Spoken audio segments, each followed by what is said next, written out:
Assalamualaikum warahmatullahi wabarakatuh. Perkenalkan, nama saya Safa Arita Listiani dengan NIM D22 2019-02596. Di sini saya akan mempresentasikan tentang sistem informasi buatan saya, yaitu Sinoba.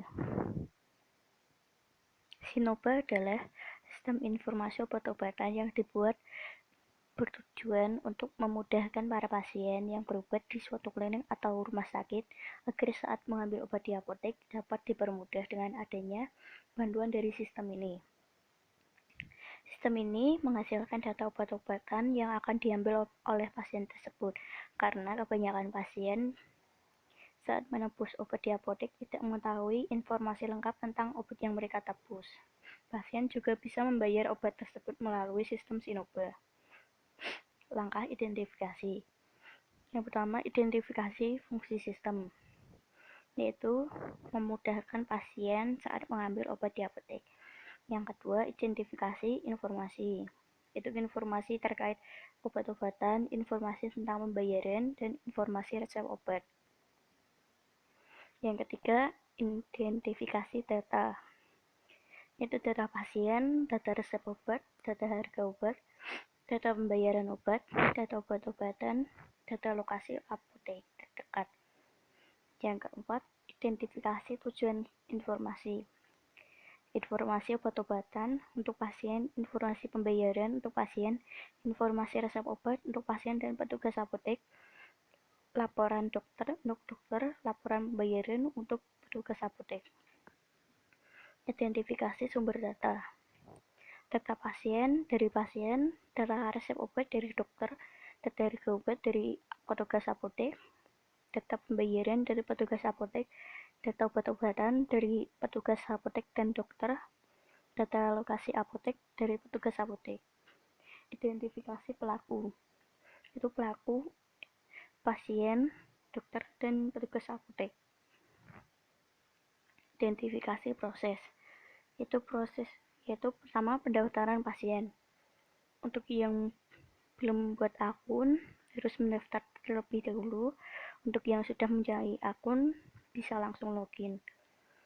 Yang kedua, menginput resep obat dari dokter. Pertama, dokter login ke sistem, lalu dokter menginput resep obat pasien, selanjutnya verifikasi. Yang ketiga, informasi tentang obat. Pertama, cari obat, lalu resep obat dokter. Yang terakhir, ada transaksi, yaitu pilih lokasi apotek, penghitungan biaya, metode pembayaran, dan pengambilan obat.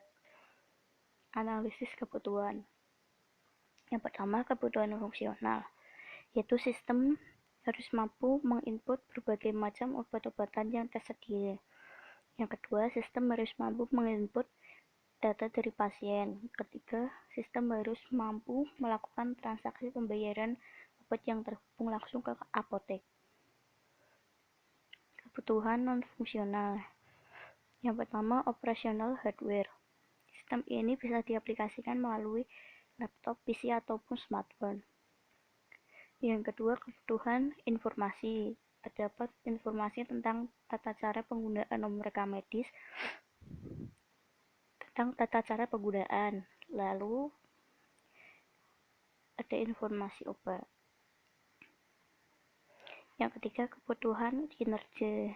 Prosesnya cepat, batas waktu proses pembayaran secara digital, batas waktu pengambilan obat. Yang keempat, kebutuhan tampilan. Tampilan yang menarik, simpel, tidak banyak menu yang mengganggu, mudah dipahami. Yang kelima, kebutuhan pengguna, yaitu staf klinik yang bersangkutan, staf apotek, dan pasien. Flowchart. Untuk yang pertama ada pendaftaran pasien. Pertama, masuk aplikasi, lalu untuk yang punya akun langsung login dan masuk ke halaman awal. Untuk yang belum punya akun bisa mendaftar terlebih dahulu dengan memasukkan data diri, lalu verifikasi dan masuk ke halaman awal. Yang kedua, input resep dokter. Dokter login aplikasi, lalu masuk menu sebagai dokter, lalu masukkan data resep obat, lalu pengecekan data, klik verifikasi. Yang ketiga, informasi tentang obat. Menu awal, resep obat dari dokter, lalu klik pencarian. Untuk cari obat, pilih obat, lalu klik pencarian. Klik rincian informasi. Transaksi. Pilih lokasi apotek, masukkan resep obat, lalu penghitungan biaya. Selanjutnya, metode pembayaran. Untuk metodenya ada non-tunai dan tunai. Konten diagram. Dari pasien, menyerahkan data pasien ke Sinuba. Lalu dari Sinuba, memberikan informasi resep obat, informasi pembayaran, informasi obat-obatan. Dari dokter, memberikan data resep obat dan data obat-obatan. Dari Sinuba, memberikan laporan dokter. Dari petugas apotek, memberikan daftar harga obat, data pembayaran obat, data obat-obatan. Lalu dari Sinuba memberikan laporan pembayaran dan informasi resep obat. Dekomposisi diagram. Yang pertama, pendaftaran pasien, di bawahnya ada daftar akun baru dan login akun lama. Lalu yang kedua, input resep obat dokter. Pertama ada dokter login, lalu input resep obat, di bawahnya ada verifikasi. Informasi obat, di bawahnya ada cari obat, lalu di bawahnya lagi, lalu selanjutnya ada resep obat dokter. Yang terakhir ada transaksi, di bawahnya ada pilih lokasi apotek, penghitungan biaya, dan pembayaran. DFD level. Yang pertama level 0. Untuk pendaftaran pasien, pasien masuk dengan akun pasien. Lalu data pasien disimpan ke penyimpanan pasien. Untuk input resep obat dokter memberikan data resep obat ke input resep obat. Lalu dari input resep obat memberikan informasi resep obat ke pasien. Dari input resep obat itu juga memberikan laporan dokter ke penyimpanan dokter. Lalu dari penyimpanan dokter diberikan resep obat ke informasi obat. Petugas apotek juga memberikan data obat ke informasi obat. Lalu informasi obat juga memberikan ke pasien. Selanjutnya transaksi, petugas apotek memberikan data harga obat. Lalu transaksi memberikan informasi pembayaran dan laporan pembayaran. Pasien memberikan data pembayaran ke transaksi. DFD level 1, pendaftaran pasien. Pasien registrasi atau login akun, lalu disimpan ke penyimpanan pasien. Lalu level 1, input resep obat. Dokter login, lalu disimpan ke penyimpanan dokter.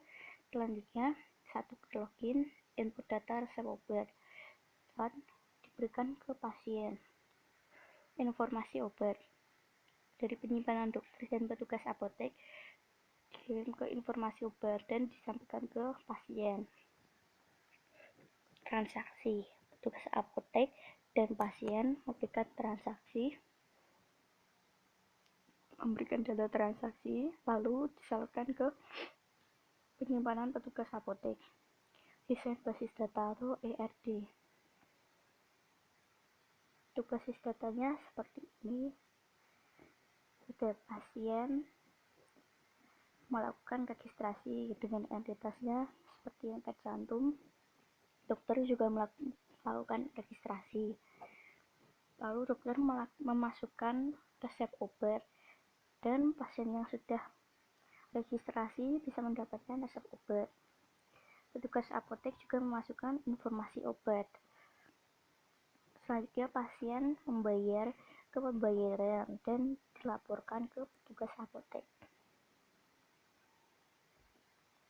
Struktur tabel. Untuk tabel pasien ada nama lengkap, tanggal lahir, nomor HP, dan email dengan tipe data dan panjang serta keterangan sebagai yang sudah dicantumkan. Tabel registrasi, ada username, password, nomor HP. Tipe datanya untuk username ada Fajar, password ada Fajar, nomor HP ada email ada Fajar. Tabel dokter ada ID dokter dengan tipe data in, lalu nama lengkap dan tipe data Fajar, lalu nomor HP tipe data in, lalu email tipe data Fajar. Tabel resep obat dan informasi obat. Nama obat tipe datanya Fajar, resep obat tipe data Fajar, jenis obat tipe data Fajar. Tabel petugas apotek, ID petugas tipe data in, nama lengkap tipe data Fajar, nomor HP tipe data in, email tipe data Fajar. Tabel pembayaran, kode bayar tipe data in, nama pembayar tipe data Fajar, jumlah pembayaran tipe data in. Untuk desain interface-nya sebagai berikut: halaman login, lalu di sini ada menu awal. Untuk menu awal ada 6 pilihan menu, yaitu profil, cari obat, menu dokter, keranjang, dan cari apotek. Untuk profil, di sini ada profil dari pengguna atau pasien itu sendiri. Lalu menu dokter sama seperti profil pengguna tadi, itu bedanya ada pilihan input resep dan lihat resep. Lalu ada menu cari obat. Sini bisa mencari obat sesuai yang kita inginkan. Lalu resep obat. Sini nanti akan ditampilkan nama obatnya dan juga gambar dari foto obatnya. Aturan minumnya juga ada. Lalu cari apotek, nanti akan tercantum lokasi dari Anda saat mengakses dari sistem ini, terlihat seperti peta. Lalu jika misal dicari apoteknya, nanti akan keluar gambar apoteknya. Lalu ada nama apotek, alamatnya, dan keterangannya. Ada jaraknya dan waktu tempuh juga. Nanti ada pilihan pilih apotek untuk melihat menu-menu di sana, misal seperti ingin mencari obat gitu. Nanti di sini juga ada pilihan lokasi ada dan lokasi tujuan, jadi bisa tahu jaraknya seberapa jauh. Untuk keranjang, di sini ada belanja yang kita inginkan, juga bisa langsung diestimasi total biayanya. Untuk pembayaran, di sini ada pesanan, lalu metode pembayaran bisa tunai dan non tunai, lalu ada total pembayaran. Sekian presentasi dari saya, mohon maaf bila ada kesalahan. Wassalamualaikum warahmatullahi wabarakatuh.